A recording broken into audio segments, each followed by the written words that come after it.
Lesson number 11 from Monday, September 4th.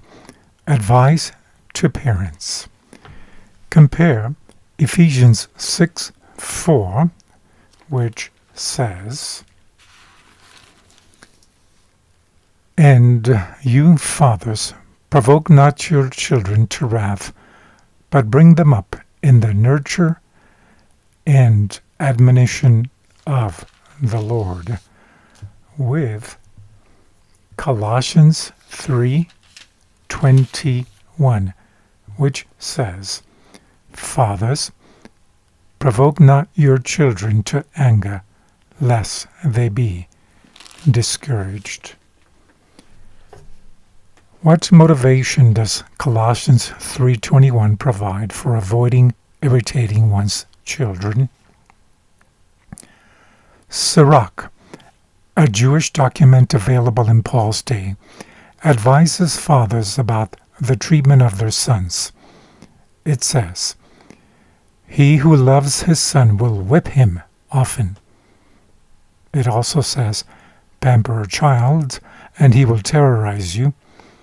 Play with him, and he will grieve you.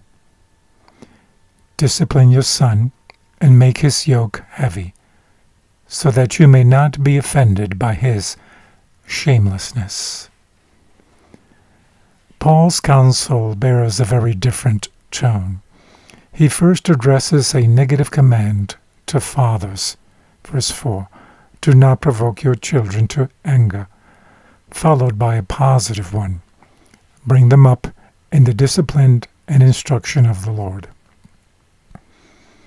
In Paul's day, fathers had complete legal power over their children, who were regarded as his property.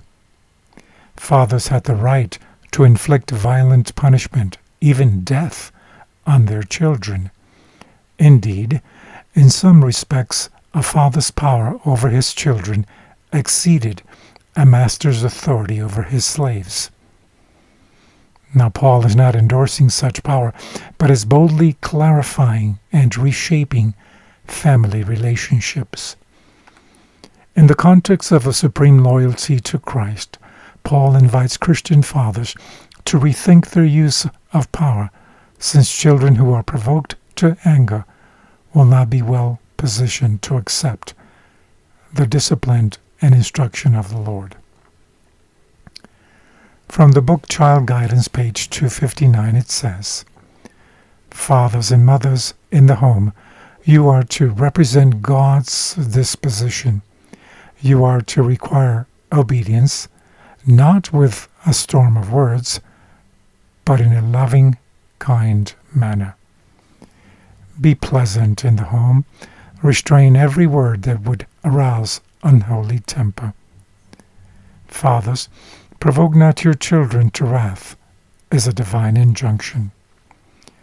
No license is given in God's word for parental severity or oppression, or for filial disobedience. The law of God in the home life and in the government of nations flows from a heart of infinite love. Though the context of the lesson here deals with parents and children, what principles can be taken from these texts that should impact how we would and should deal with all other people?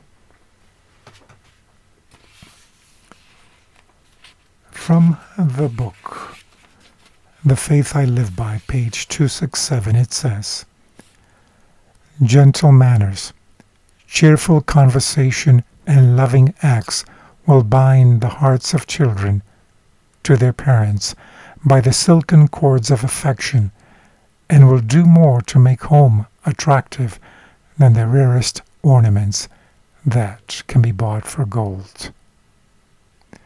Tender affection should ever be cherished between husband and wife, parents and children, brothers and sisters. Every hasty word should be checked, and there should not be even the appearance of the lack of love one for another.